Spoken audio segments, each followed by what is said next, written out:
नमस्कार साथियों, उम्मीद करता हूँ आप सब बढ़िया होंगे, मस्त होंगे और आपकी पढ़ाई भी बड़ी मस्त चल रही होगी। साथियों, हम पढ़ रहे हैं क्लास 12 क्वेश्चन बैंक सॉल्यूशन और आज हम चर्चा करेंगे सरफेस केमिस्ट्री सतह रसायन के सेकंड पार्ट के बारे में। एक पार्ट हमने पढ़ लिया है। सरफेस केमिस्ट्री सतह रसायन वाला क्वेश्चन बैंक सॉल्यूशन होने के बाद अपनी जो है 14 यूनिट कंप्लीट होने वाली हैं। सिर्फ 2 यूनिट और बाकी रहेगी। बस अब आपको मेहनत करना है, सिस्टमेटिक तरीके से तैयारी करना है, पढ़ाई करना है, अपना नॉलेज बढ़ाना है। तो साथियों, शुरुआत करते हैं सरफेस केमिस्ट्री के सेकंड पार्ट में। पहला क्वेश्चन, कोलाइड एक पदार्थ नहीं पदार्थ की एक अवस्था है। कोलाइड एक पदार्थ नहीं पदार्थ की एक अवस्था है, इस कथन पर टिप्पणी लिखिए। तो कोलाइडी पार्टिकल अलग अलग पदार्थ के लिए अलग अलग कंडीशन शो करेगा, अलग अलग पदार्थ के लिए। इसलिए कोलाइडी को क्या कह दिया, कोलाइड एक पदार्थ नहीं कहा, इसको क्या कह दिया, उस पदार्थ की एक अवस्था कह दिया। पदार्थ नहीं पदार्थ की एक अवस्था है, इस कथन की पुष्टि कीजिए या टिप्पणी लिखिए। तो दिए गए कथन कि कोलाइड एक पदार्थ नहीं पदार्थ की अवस्था है, सत्य कथन है, सत्य वचन है। क्योंकि कोई पदार्थ कुछ शर्तों पर कोलाइडी अवस्था ग्रहण करता है। पदार्थ की शर्तें होती हैं, मैंने बताया अलग अलग पदार्थ के लिए अलग अलग शर्तें होती है, जबकि अन्य शर्तों पर वह क्रिस्टल के रूप में हो सकता है। थोड़ा सा टेम्परेचर कम किया, ज़्यादा किया, कुछ मिला दिया तो वो बिगड़ जाएगा, स्कंदन हो जाएगा, कोलाइडी अवस्था नहीं रहेगी। तो एक शर्त है उसकी, कोलाइडी विलयन की, है ना, कोलाइड की। उदाहरण, जल में NaCl क्रिस्टलन की भांति कार्य करता है और एक वास्तविक विलयन बनाता है। जल के अंदर NaCl मिला दो तो कोई कोलाइडी विलयन नहीं बनाएगा। कैसा बनाएगा, वास्तविक विलयन। जबकि बेंजीन में कोलाइड की भांति व्यवहार करता है। बेंजीन के अंदर आप NaCl बना दो, NaCl मिला दो, यही किसका काम करेगा, NaCl कोलाइडी पार्टिकल की भांति व्यवहार करेंगी। तो दोनों जगह अलग अलग व्यवहार। इसी प्रकार साबुन कम सांद्रता पर क्रिस्टल की भांति तथा उच्च सांद्रता पर कोलाइड की भांति व्यवहार। बढ़िया बात है। अतः यह पदार्थ के आकार पर निर्भर करता है। यदि अवयव का आकार 1 nm से 100 nm के मध्य है तो यह कोलाइडी अवस्था है। दूसरी ओर यदि अवयव का आकार 100 nm से अधिक है तो वो अवक्षेप के रूप में, और यदि 1 nm से कम है तो वो वास्तविक विलयन के रूप में व्यवहार करता है। इसलिए क्या कहेंगे, हम कह सकते हैं कि कोलाइडी अवस्था वास्तविक विलयन और अवक्षेप के मध्य की अवस्था है। जय हो बाके बिहारी लाल की। आगे बढ़े। अगला क्वेश्चन, अधिशोषण एंथैल्पी क्या है ना, अधिशोषण की ऊष्मा, है ना, अधिशोषण की एंथैल्पी को परिभाषित कीजिए। अधिशोषण की एंथैल्पी, अधिशोषण एंथैल्पी। तो अधिशोषण के पृष्ठ पर 1 मोल अधिशोषक का अधिशोषण, अधिशोषक है उसके पृष्ठ पर कितना, 1 मोल अधिशोषक का, है ना, अधिशोषक के पृष्ठ पर 1 मोल अधिशोष, यहां पर हो गया अधिशोष। और साथियों ये क्या है, अधिशोषक, अधिशोषक। अधिशोषक के पृष्ठ पर 1 मोल अधिशोषक का अधिशोषण में एंथैल्पी परिवर्तन अधिशोषण एंथैल्पी कहलाती है। सामान्य रसायन अधिशोषण की ऊर्जा भौतिक अधिशोषण से अधिक होती है। रसायन अधिशोषण में ऊर्जा परिवर्तन 40 से 400 किलोजूल प्रति मोल है, जबकि भौतिक अधिशोषण में ऊर्जा परिवर्तन कितना होता है, 40 किलोजूल प्रति मोल होता है। यह भी देखा गया है कि अधिशोषण में एंथैल्पी का मान क्या होगा, घटेगा।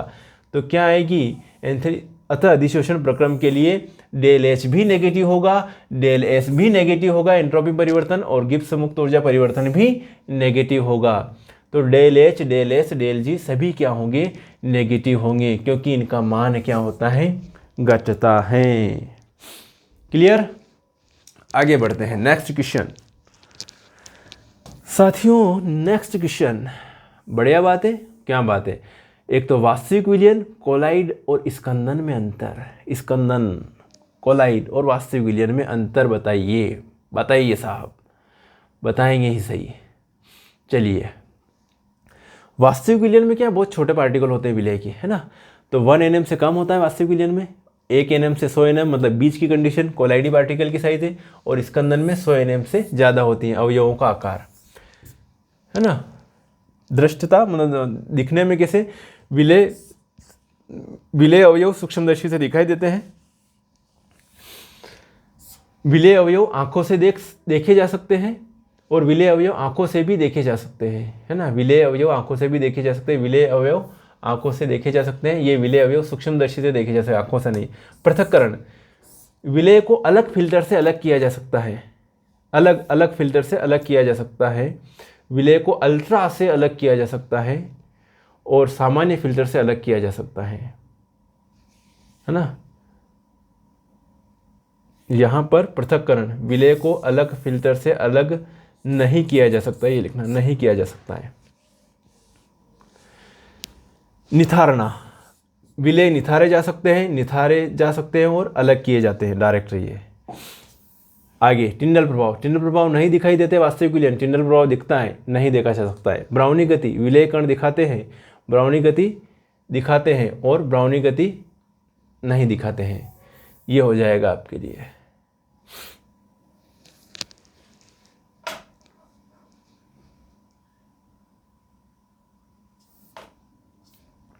ये हो गए। अगला है आपके क्वेश्चन है कि परिक्षिप्त प्रावस्था और परिक्षेपण माध्यम क्या होता है, जल्दी से बताइए। परिक्षिप्त प्रावस्था और परिक्षेपण माध्यम क्या होता है। अब कोलाइडी पार्टिकल में अपन बात कर रहे हैं, कोलाइडी विलयन बना रहे हैं। तो एक प्रावस्था तो ये है, इसके अंदर कुछ डाल रखा है, ठीक है। तो ये तो हो गया परिक्षेपण माध्यम, परिक्षेपण माध्यम। और इसके अंदर अपन कुछ डाल रहे हैं तो वो हो गया परिक्षिप्त प्रावस्था। इसके अंदर कुछ डाला जा रहा है, कम मात्रा वाला जो अवयव है, मतलब एक तरह से विलेय मान लो, ये विलायक मान लो, तो इसको कह सकते हैं अपन परिक्षिप्त प्रावस्था। दो अवस्थाएं, परिक्षेपण माध्यम और परिक्षिप्त प्रावस्था।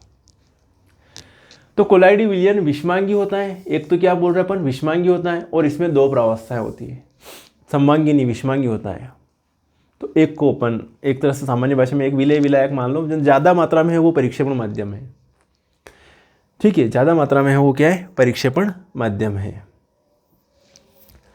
तो देखो परिक्षिप्त प्रावस्था, दूसरा परिक्षेपण माध्यम। माध्यम में परिक्षिप्त पदार्थ के कोलाइडी कण, परिक्षिप्त पदार्थ के कोलाइडी पार्टिकल किसके रहेंगे, परिक्षिप्त पदार्थ के।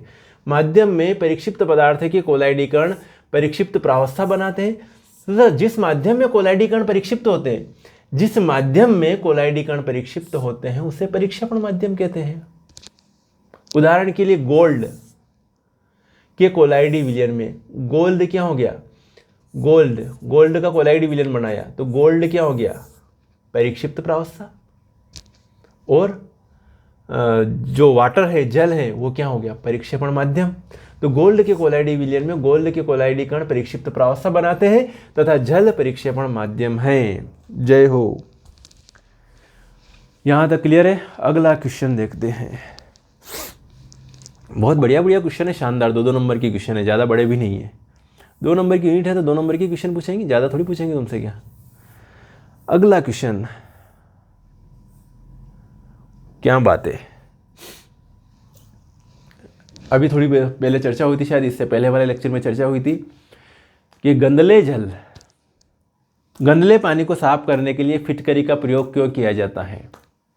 गंदले पानी को साफ करने के लिए फिटकरी का प्रयोग क्यों किया जाता है, या यूं भी लिख सकते हैं कि एलम फिटकरी जल में क्यों मिलाया जाता है। जल को साफ करने के लिए मिलाया जाता है। कैसे, कि पीने के जल का शुद्धिकरण कोलाइडी कणों का अवक्षेप में बदलकर किया जाता है। पानी के अंदर क्या है, कचरा हो रहा है, कचरे के पार्टिकल हैं पानी के अंदर। क्या है, पानी के अंदर कचरे के पार्टिकल हैं। मेरी बात सुनना, ये भरा हुआ है पानी, इसके अंदर पानी भरा हुआ है और पानी के अंदर क्या है, कचरा है, कचरा फैला हुआ है। आप पिएंगे पेट में जाएगा। क्या करें, फिटकरी मिला दो इसके अंदर। तो फिटकरी मिला देने पर ये जो बारीक बारीक पार्टिकल हैं ये नीचे जाके सेट हो जाएंगे, है ना। इसीलिए तो कहते हैं घड़े के नीचे का पानी मत गिरो, नीचे बचा हुआ पानी रहने दो, कचरा होगा उसमें भैया। तो अब ये जो कोलाइडी पार्टिकल फिटकरी मिलाने पर सारे पार्टिकल कहाँ पे बैठ गए, नीचे बैठ गए। अब ऊपर साफ हो गया पानी, पार्टिकल ऊपर नहीं रहेंगे। क्या मिला दिया अपने फिटकरी मिलाने के कारण इन पार्टिकल का क्या हो गया, स्कंदन हो गया। तो पीने के जल को अशुद्धिकरण कोलाइडी कणों का अवक्षेप में बदल कर किया जाता है, इसलिए जल में थोड़ी सी मात्रा में K2SO4 L2SO4 थ्राइस 24H2O की कुछ मात्रा डाली जाती है। Al3+ आयन उदासीन स्कंदन बनाते हैं। बढ़िया बात है। तो ये लिखिएगा, नोट कीजिएगा। कर रहे हो नोट? करना ही है, आपकी मर्जी। नहीं करो तो आपकी मर्जी, करो तो आपकी मर्जी। स्वतंत्र भारत के स्वतंत्र नागरिक हैं ये तो हो गया था। अगला क्वेश्चन, हार्डी-शुल्जे का नियम। कई बार आया है क्वेश्चन, बहुत बढ़िया इंपॉर्टेंट है। तो स्कंदन किसके कारण होता है? आयनों के कारण। और आयन कौन से भी हो सकते हैं आपके, धनावेशित आयन हो, ऋणावेशित आयन हो, किसी भी तरह के आयन हो सकते हैं, है ना। तो अगर धनावेशित आयन है तो वो ऋणावेशित कोलाइडी पार्टिकल वाला विलयन है तो उसको स्कंदन करेंगे। अगर ऋणावेशित आयन है तो जो धनावेशित कोलाइडी पार्टिकल वाला विलयन है उसका स्कंदन करेंगे। और स्कंदन की क्षमता आयनों के ऊपर, आवेश के ऊपर डिपेंड करेगी। भाई साहब देखिए, इस भाई साहब के पास में 3- चार्ज है, इसके पास 2-, इसके पास 1-। कौन ज़्यादा स्कंदन करेगा? बैठ बैठ, नीचे बैठ, जल्दी से बैठ। कोलाइडी पार्टिकल को कौन बिठाएगा? ये कौन से धनावेशित कोलाइडी पार्टिकल को। ऋणावेशित कोलाइडी पार्टिकल को बिठाने के लिए किसको बुलाएंगे? इसको बुलाएंगे। बैठ, नीचे बैठ जा, चल चल। SN4+, Al3+, Ba2+, K+, सबसे ज़्यादा स्कंदन कौन करेगा? ये करेगा। किसका? ऋणावेशित कोलाइडी पार्टिकल का। स्कंदन का मतलब क्या है? जो कोलाइडी पार्टिकल जो घूम रहे, बढ़िया आड़े आड़े आ रहे। क्या डाला इसके अंदर, किसको भेजा? SN4+। तू जा तो जल्दी से इनको बिठा दो, ये बहुत मस्ती कर रहे हैं। ये जाएगा, इन सब पार्टिकल को नीचे बिठा देगा, भट्ट से नीचे बिठा देगा। ये एक आदमी काम चला लेगा। और ये कितने चाहिए? 4 आदमी जरूरत पड़ेंगे इनको बिठाने के लिए। एक के बदले ये 4 चाहिए। तो हार्डी-शुल्जे का नियम भाई साहब यही है। बात करें धन आवेश वाले कोलाइडी कण जैसे कोलाइड FeOH3 फेरिक हाइड्रोक्साइड का स्कंदन किसके द्वारा होता है? SO4 2-, PO4 3- आदि आयनों से, तथा AS2S3 जैसे ऋणावेशित कोलाइडी विलयन बना रहा। जैसे ऋणावेश वाले कोलाइड Ba2+, Al3+ आदि की आयनों के द्वारा स्कंदित होते हैं। विभिन्न आयनों की स्कंदन क्षमता हार्डी-शुल्जे नियम द्वारा प्रतिपादित की गई है। क्या बोला हार्डी-शुल्जे ने? कि किसी आयन की स्कंदन शक्ति उसकी संयोजकता पर निर्भर है। किसी आयन की स्कंदन शक्ति उसकी संयोजकता पर निर्भर है। जितनी अधिक संयोजकता होगी उतनी ही अधिक स्कंदन शक्ति होगी। तो धनात्मक साल हेतु प्रभावी आयन कौन से? ये PO4 3- स्कंदन सामर्थ्य है, फिर SO4 2- Cl- आदि। ऋणात्मक साल हेतु प्रभावी आयन क्या है? धनायन है। SN4+ greater than Al3+ greater than Ba2+ greater than K+। आ गया? मेरे हिसाब से आपको समझ में आ गया होगा हार्डी-शुल्जे का नियम। आगे बढ़ते हैं, एक एक क्वेश्चन करवाऊंगा आपको, परवाह मत कीजिएगा। ये ब्राउनी गति भी हो ही गया। कोलाइडी कणों की गति को ब्राउनी गति कहते हैं, जिगजैग गति कहते हैं। रॉबर्ट ब्राउन ने सबसे पहले बताया था कि ये कोलाइडी पार्टिकल छोड़ रखा है, ये कैसे यूं जा रहा है, यूं जा रहा है, यूं जा रहा है, यूं जा रहा है, यूं जा रहा है, चाहे जिसे घुमाओ इसको। ये जिगजैग गति। ब्राउनी गति या गतिज गुण किसका? कोलाइडी पार्टिकल का, कोलाइडी कण की गति। तो कोलाइडी विलयन का निरीक्षण अति सूक्ष्मदर्शी अल्ट्रा माइक्रोस्कोप से किया जाता है। तो कोलाइडी कण निरंतर टेढ़े मेढ़े गति करते हैं। कैसे? टेढ़े मेढ़े, जिग-जैग। ये कण सदा तीव्र गति से चलते रहते हैं। छोड़ दो इनको, भागेंगे ऐसे ऐसे ऐसे, जैसे भी। कोलाइडी कणों की निरंतर और तीव्र अनियमित गति ब्राउनी गति कहलाती है। इस गति का निरीक्षण सर्वप्रथम रॉबर्ट ब्राउन ने किया था, इसलिए इसको ब्राउनी गति कहते हैं। आया समझ में? कोलाइडी कणों की ब्राउनी गति परिक्षेपण माध्यम क्या है? जल। परिक्षेपण माध्यम के अणुओं की कोलाइड कणों पर टक्कर के कारण होती है। ब्राउनी गति के कारण कोलाइडी कण नीचे नहीं बैठ पाते हैं, घूमते रहते हैं, अर्थात ब्राउनी गति कोलाइडी विलयन को स्थायित्व प्रदान करती है। कोलाइडी कण जितने सूक्ष्म होते हैं, भागेंगे उतने तेज सूक्ष्म होते हैं, और परिक्षेपण माध्यम की क्षारता जितनी कम होती है, ब्राउनी गति उतनी ही अधिक होती है। ब्राउनी गति उतनी ही अधिक होती है। क्लियर है? छोटे पार्टिकल होंगे दौड़ जाएंगे, मोटे होंगे तो कहाँ से दौड़ेंगे? डप से नीचे गिर जाएंगे, ज़्यादा दिक्कत आ गई तो। एक हाथ से टकरा गए तो फिर नीचे गिर जाएंगे। तो परिक्षेपण माध्यम की क्षारता जितनी कम, मतलब विस्कोसिटी कम होनी चाहिए, है ना।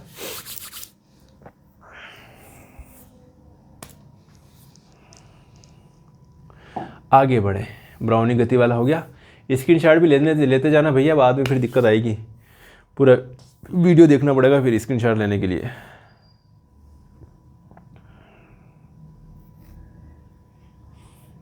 क्वेश्चन है आपका, स्वर्ण संख्या किसे कहते हैं? स्वर्ण संख्या किसे कहते हैं? किसकी बात कर रहे भाई साहब अपन? स्वर्ण संख्या की। मेरी बात समझ में आई? गोल्ड नंबर किसकी बात कर रहे हैं भाई साहब? Gold number. स्वर्ण संख्या किसे कहते हैं? अलग अलग पार्टिकल के लिए डिफरेंट टाइप की गोल्ड नंबर्स होती हैं, डिफरेंट टाइप की स्वर्ण संख्या होती हैं। स्वर्ण संख्या, मेरी बात बस थोड़ी सी माइंड में बिठा लेना, याद रहेगा आपको।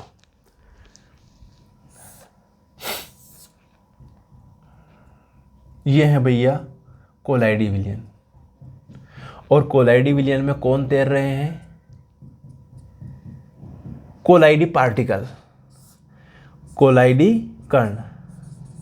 मेरी बात ध्यान से सुनना, कोलाइडी कण है ना। क्या है ये? कोलाइडी विलयन में, समझना मेरी बात, कोलाइडी विलयन में कौन है?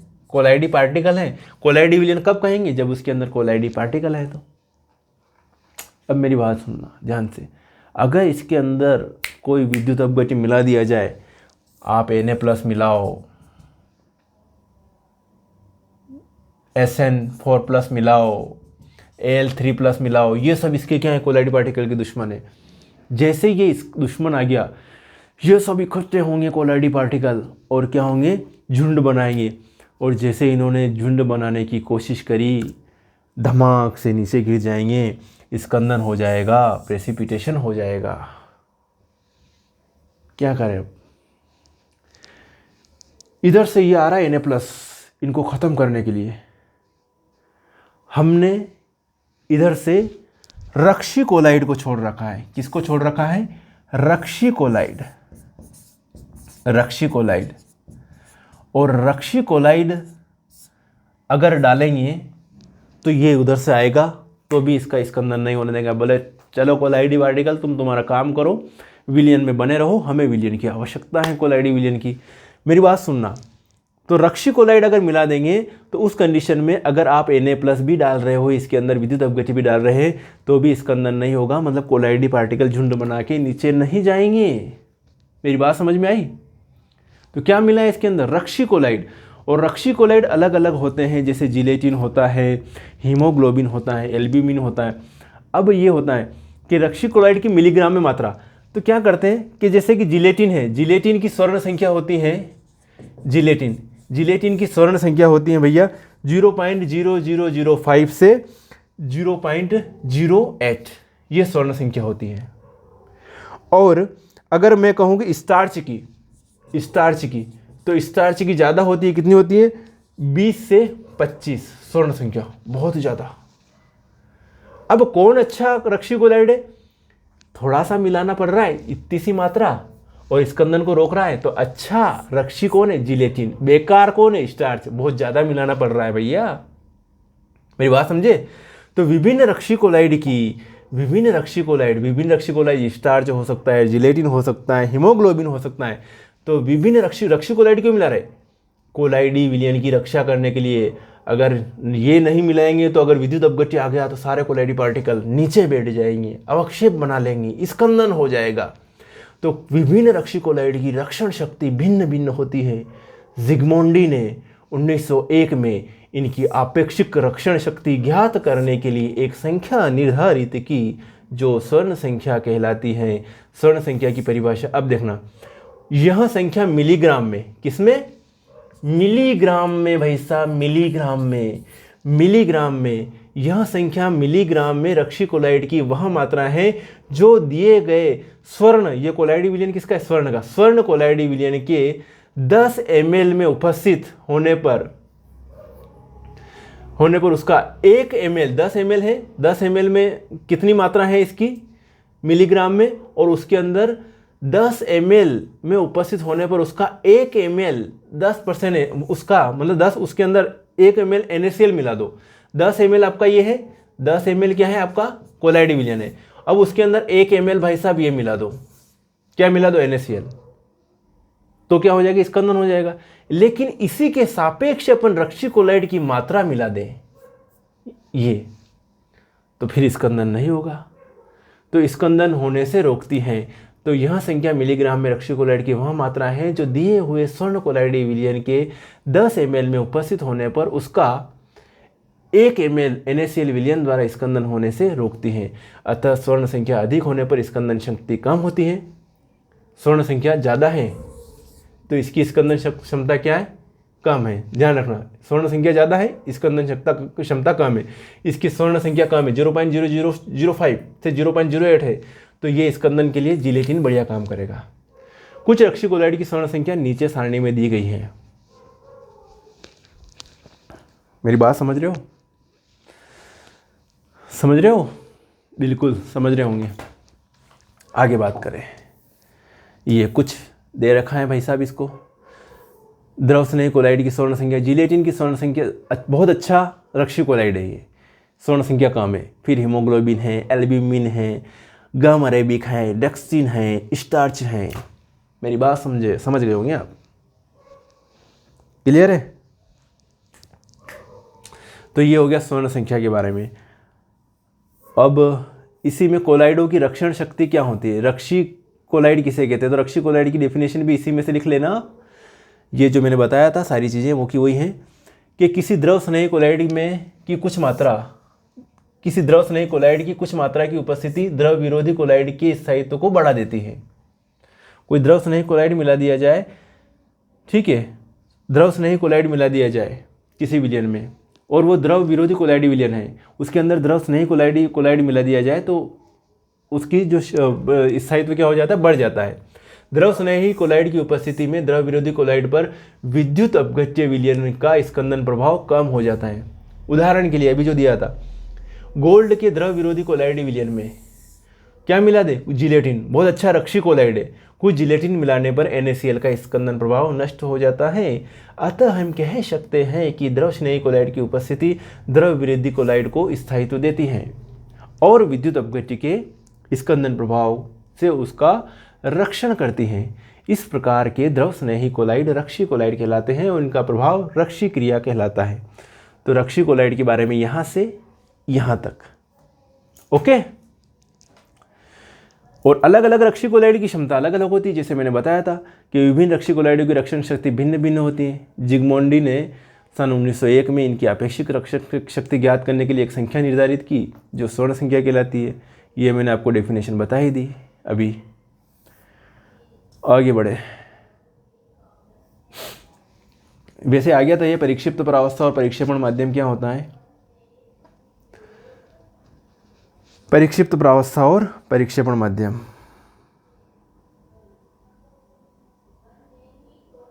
परिक्षिप्त परावस्था है ना, परिक्षेपण मैंने बताया था ना आपको अभी कि दो है, कोलाइडी विलयन बना रखा है, तो जो विलायक के रूप में है वो क्या है? परिक्षेपण माध्यम है, और जो विलेय के रूप में है वो क्या है? परिक्षिप्त प्रावस्था। जैसे गोल्ड है तो गोल्ड परिक्षिप्त प्रावस्था पैदा करेगा, जल है तो जल परिक्षेपण माध्यम होगा।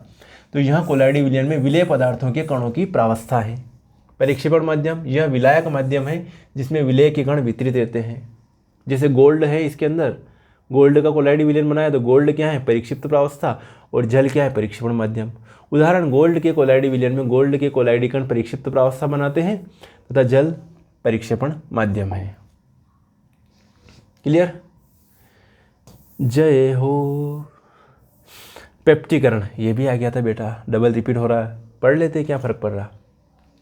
पेप्टीकरण, एक तो बात करी थी स्कंदन की, स्कंदन में कोलाइडी पार्टिकल झुंड बना के नीचे बैठ जाए तो वो क्या हो गया, अवक्षेप बन गया। अब आपके पास अवक्षेप है तो अवक्षेप से कोलाइडी विलयन बनाना तो क्या कहलाएगा, पेप्टीकरण, उल्टा। तो इस विधि में जिस पदार्थ का कोलाइडी विलयन बनाना है उसका ताज़ा अवक्षेप लेते हैं, ताज़ा अवक्षेप लिया, क्या लिया, अवक्षेप लिया, ताज़ा। इस अवक्षेप में एक उपयुक्त अन्य अभिकर्मक डालते हैं, क्या डाला अपनों ने, अभिकर्मक मिलाते हैं जो पेप्टीकारक कहलाता है। यह पेप्टीकारक, ये अवक्षेप है, ये उठ के ऊपर चला जाएगा और क्या बन जाएगा, कोलाइडी विलयन। ठीक है, इस अवक्षेप में एक उपयुक्त अन्य अभिकर्मक मिलाते हैं जो पेप्टीकारक एजेंट कहलाता है। यह पेप्टीकारक बहुधा समान आयन वाले विद्युत अपघट्य का तनु विलयन होता है। वह प्रक्रम जिसमें एक अवक्षेप को फिर कोलाइडी अवस्था में परिवर्तित करते हैं, यह अवक्षेप है, इसको फिर कोलाइडी अवस्था में परिवर्तित करते हैं, पेप्टीकरण कहलाता है। यह स्कंदन की विपरीत क्रिया है, अर्थात यह एक स्कंदित साल का, ये स्कंदन हो गया। अगर कोलाइडी पार्टिकल अवक्षेप बना ले तो स्कंदन हो गया, स्कंदन से कोलाइडी पार्टिकल बन जाए परिक्षेपण हो, ये पेप्टीकरण हो गया, क्या हो गया, पेप्टीकरण। वह प्रक्रम जिसमें एक अवक्षेप को फिर कोलाइडी अवस्था में परिवर्तित करते हैं, पेप्टीकरण कहलाता है। यह स्कंदन की विपरीत क्रिया है, अर्थात यह एक स्कंदित साल का पुनः परिक्षेपण है। FeCl3 तथा HCl के समान पदार्थों को पेप्टीकारक कहते हैं। क्या कहते हैं, पेप्टीकारक। आगे बढ़ो, पीछे नहीं मुड़ो। कोलाइडी रसायन के उपयोग, भाई साहब, कोलाइडी पार्टिकल के उपयोग। तो धुएं से एक क्वेश्चन है आपके क्वेश्चन बैंक का, क्या है, धुएं से कार्बन के कणों को किस प्रकार पृथक किया जाता है। धुएं से कार्बन के कणों को किस प्रकार पृथक किया जाता है, तो सेकंड वाला नंबर का पॉइंट पढ़ लीजिएगा। धुएं से कार्बन के कणों को किस प्रकार पृथक किया जाता है, तो सेकंड वाला पॉइंट पढ़िएगा। क्या है ये, कि धुआं कार्बन कणों को हवा में एक कोलाइडी विलयन है। बढ़िया बात है, धुआं कार्बन कणों का हवा में कोलाइडी विलयन है। इन कणों को पृथक करने के लिए धुआं एक स्तंभ में से प्रवाहित किया जाता है, जिसमें क्या होता है, धनात्मक आवेश वाला धातु का गोला लटका रहता है ना। यहाँ कार्बन की ऋणात्मक कण उदासीन होकर अवक्षेपित हो जाते हैं और चिमनी से गर्म हवा ही बाहर निकलती है। तो धुएं से कार्बन कण पृथक हो जाते हैं। यहाँ पर दो कंडीशन, धुएं में क्या रहते हैं, कार्बन पार्टिकल रहते हैं। कार्बन पार्टिकल को कैसे पृथक किया जाता है इसकी बात चल रही है, तो सुनना। धुएं से कार्बन कण पृथक करने में किसका, कोलाइडी रसायन का उपयोग है ये। तो धुआं कार्बन कणों को हवा में एक कोलाइडी विलयन है ना, धुआं कार्बन कणों का एक कोलाइडी विलयन है। अब इन कार्बन कणों को जो पार्टिकल है इनको बिठाना है, अपने को पृथक करना है। तो इन कणों को पृथक करने के लिए धुआं एक स्तंभ में से, कैसे, एक स्तंभ में से, धुआं एक स्तंभ में से प्रवाहित किया जाता है। बड़ी बड़ी चिमनियाँ लगी रहती हैं, इसमें से भैया धुआं निकल रहा है, यूं निकल रहा है धुआं, जी ऐसे स्तंभ में से धुआं निकलता है प्रवाहित किया जाता है, जिसमें धनात्मक आवेश वाला, इस धुएं के अंदर धनात्मक आवेश वाला धातु लगा रहता है, धातु गोला। अब ये धनात्मक आवेश वाला धातु गोला है, तो ये क्या करेगा भाई साहब, कार्बन के ऊपर ऋण आवेश होता है, तो ये इससे कार्बन पार्टिकल इससे टकराएंगे ऋण आवेश से, तो ये धीरे धीरे क्या हो जाएंगे, अवक्षेपित हो जाएंगे और कार्बन नीचे गिरता रहेगा। कार्बन नीचे गिरता रहेगा और ऊपर क्या जाएगा, सिर्फ धुआं, ऊपर सिर्फ धुआं निकलेगा। तो कार्बन सेपरेट हो जाएगा धुएं से। सब इस पाइप का कमाल है भाई साहब, है ना। इसके अंदर धातु का एक गोला लटका रहता है इस पाइप के अंदर, और धातु का गोला क्या है, धनावेशित होता है। कार्बन के ऊपर कौन सा चार्जेस होता है, ऋणावेश होता है, तो वो उससे टकरा के नीचे गिरते रहेंगे। काट्रेल अवक्षेप कहते हैं। यहाँ कार्बन ऋणात्मक कण उदासीन होकर आवेशित हो जाते हैं और चिमनी से गर्म हवा ही बाहर निकलती है। कार्बन पार्टिकल बाहर नहीं निकलते, सिर्फ गर्म हवा ही बाहर जाएगी बस। तो चलो एक बार पढ़ लेते हैं। कोलाइडी रसायन का उपयोग औषधियों में, बहुत सी औषधियों का प्रभाव कोलाइडी अवस्था में अधिक होता है। इंजेक्शन लगा रहे भाई साहब, डॉक्टर के पास जा रहे हैं, वो जो आपके पास दवाई है वो भी एक कोलाइडी विलयन ही है। कहते हैं ना, हिला के इसको अच्छी तरह से शेक करके फिर लगाना इंजेक्शन। तो कोलाइडी अवस्था में अधिक होती हैं, क्योंकि इस अवस्था में उनका अधिशोषण तथा पाचन सरलतापूर्वक हो जाता है। ये पढ़ लेना आप, है ना। धुएं से कार्बन कण पृथक करने में, दूसरा फिर है ये धुएं से कार्बन कण पृथक करने में, ये आगे का 2 लाइनें ये हैं और 2 लाइनें ये हैं।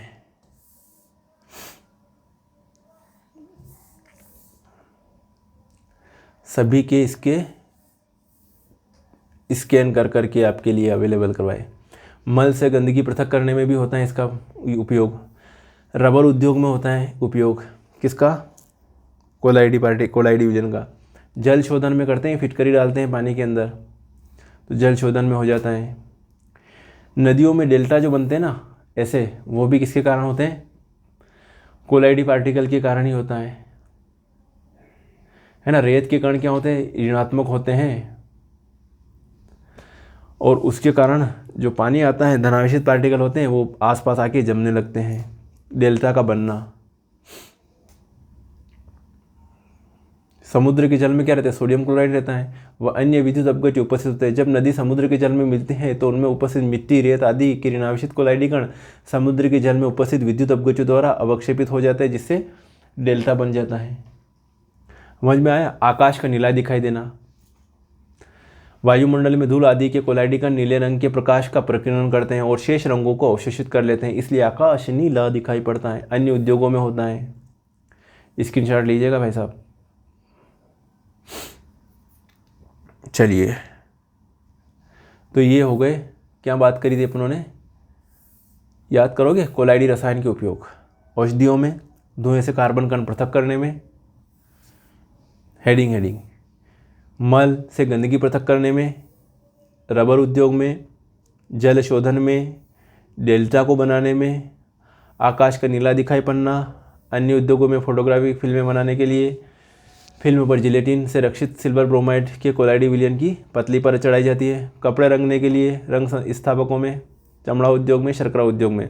शर्करा उद्योग में भी किया जाता है भैया। शर्करा का जो विलयन रहता है ना, उसको कलरलेस करने के लिए उसके अंदर कार्बन के बैग भर भर के डालते हैं चूर्ण। द्रव स्नेही कोलाइड और द्रव विरोधी कोलाइड क्या है? इनके एग्जाम्पल भी दे रखे हैं। द्रव स्नेही और द्रव विरोधी कोलाइड आज का लास्ट क्वेश्चन है ये इस यूनिट का। तो ये इस प्रकार के कोलाइडी विलयन होते हैं जिसमें परिक्षिप्त प्रावस्था और परिक्षेपण माध्यम से बंधुता या लगाव रहता है। बढ़िया लगाव है भैया, ये दोनों के बीच में लगाव है। अलग अलग नहीं जाते दोनों, और अलग अलग जा रहे हैं तो वो द्रव विरोधी कोलाइड बना रहे हैं।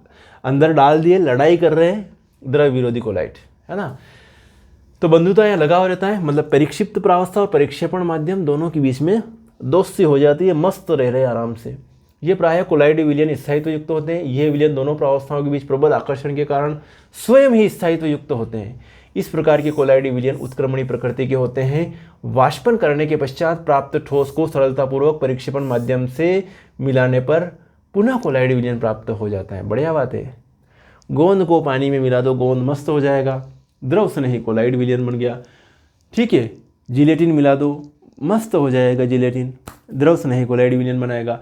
स्टार्च को पानी में मिला दो, द्रव स्नेही कोलाइड विलयन बनाएगा। एग्जाम्पल भी हो गए। द्रव विरोधी, पानी के अंदर स्वर्ण की बारीक स्वर्ण का चूर्ण डाला जाए तो द्रव विरोधी कोलाइड विलयन बनाएगा। स्वर्ण चूर्ण जो है दम से नीचे बैठ जाएगा। उसके लिए तो उसके अंदर कोलाइड विलयन बनाना है तो रक्षी कोलाइड मिलाना पड़ेगा ताकि अवक्षेपण न हो।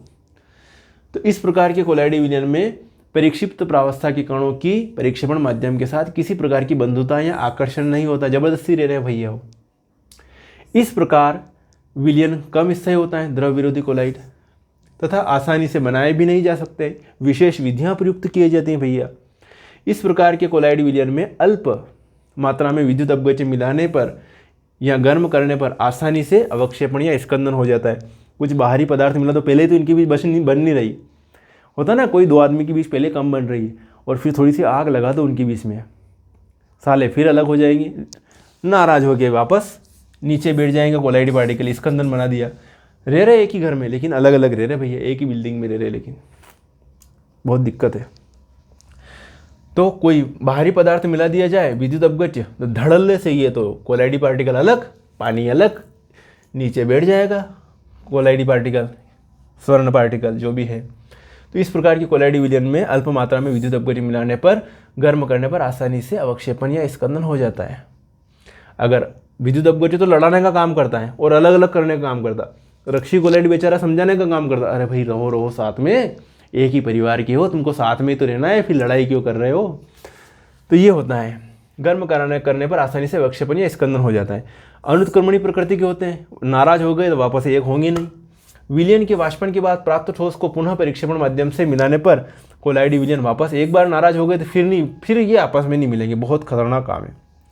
उदाहरण स्वर्ण रजत के कोलाइडी विलयन, FeOH3 AS2S3 का कोलाइडी विलयन आदि। ये कौन सा विलयन बनाएंगे? द्रव विरोधी कोलाइडी विलयन। तो साथियों कैसा लगा? आई होप मेरी मेहनत आपको पसंद आई होगी और सारे तरह के क्वेश्चन करवाए मैंने साथियों। मज़ा लीजिए, एंजॉय करिए, अच्छे से पढ़ाई कीजिए, अपने साथियों को वीडियो शेयर कीजिए, चर्चा कीजिए क्लास में। ओके, तो अब आपकी सिर्फ 2 यूनिट बाकी रही हैं। कौन सी? विलयन और विद्युत रसायन। बाकी सभी यूनिट के मैंने क्वेश्चन बैंक सॉल्यूशन करवा दिए हैं। आप वीडियो की डिस्क्रिप्शन में जाके प्लेलिस्ट की लिंक दे दूंगा, वहाँ पर क्लिक कीजिएगा, सारे वीडियो खुल जाएंगे। चैनल पर भी जाइएगा तो प्लेलिस्ट में पहले ही नंबर पर आ जाएगी ये इसकी क्वेश्चन बैंक सॉल्यूशन की प्लेलिस्ट। यहाँ से भी आप सारे वीडियोस देख सकते हो। तो साथियों मेहनत कीजिए, समय मत बिगाड़िए। ऐसा नहीं कि पढ़ लेंगे बाद में, कल पढ़ेंगे, परसों पढ़ेंगे, नरसों पढ़ेंगे, इतने में तो एग्ज़ाम आ जाएगी। काल करे सो आज कर, आज करे सो अब। तो अभी से स्टार्ट कर दो, नहीं तो प्रलय आ जाएगा, परीक्षा भी आ जाएगी। ठीक है, तो साथियों मिलेंगे फिर नेक्स्ट वीडियो में नेक्स्ट टॉपिक के साथ। तब तक के लिए ओके बाय, जय हिंद।